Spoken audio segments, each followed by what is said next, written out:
Hi, my name is Laura. I'm with Sophisticated Cerberus here at GenCon, and we have a new game that is on a Kickstarter live right now called Sprocketforge.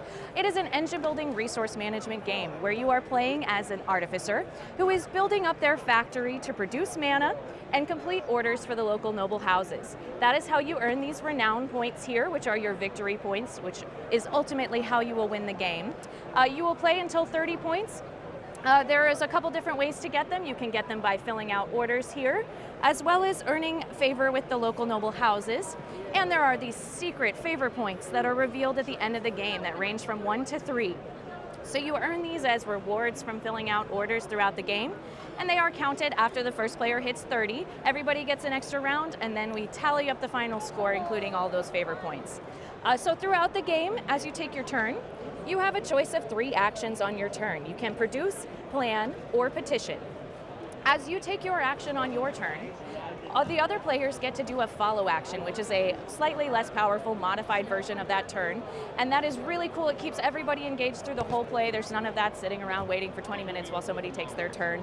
But when you produce on your turn, you will take anything that is pointed downward on your board, any of these cells aimed downward, as well as any upgrades that are touching that downward-facing cell with the little white shape marked on the upgrade gear.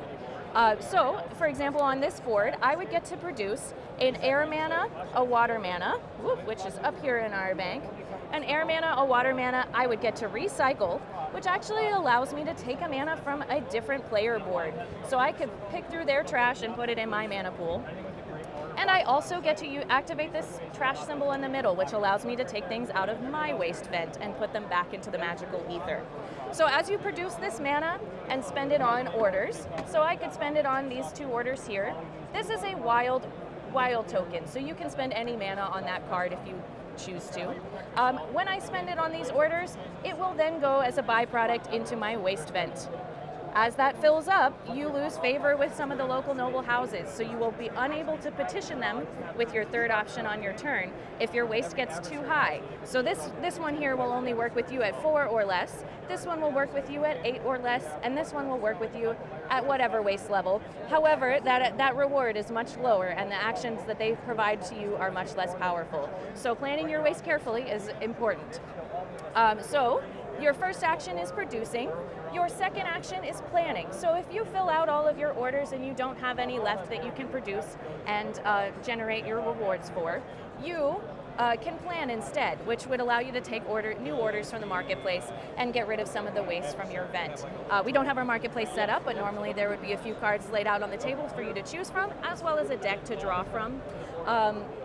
And you can, at any time on your turn, you can refresh any marketplace once. You just have to choose to do that before you start taking cards out of the deck. Your 3rd action, like I said, is petitioning. So that is taking your favor cards, which are your hidden points, and discarding them in favor and replacing them for a favor of one of these noble houses. So that can potentially be a pretty big upgrade for face value points.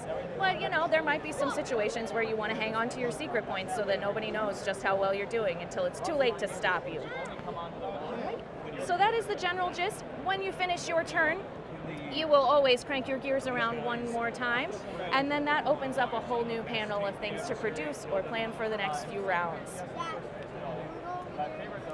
And like I said, this is on Kickstarter now. We are fully funded, so it is guaranteed to ship, and we are targeting a release of next June.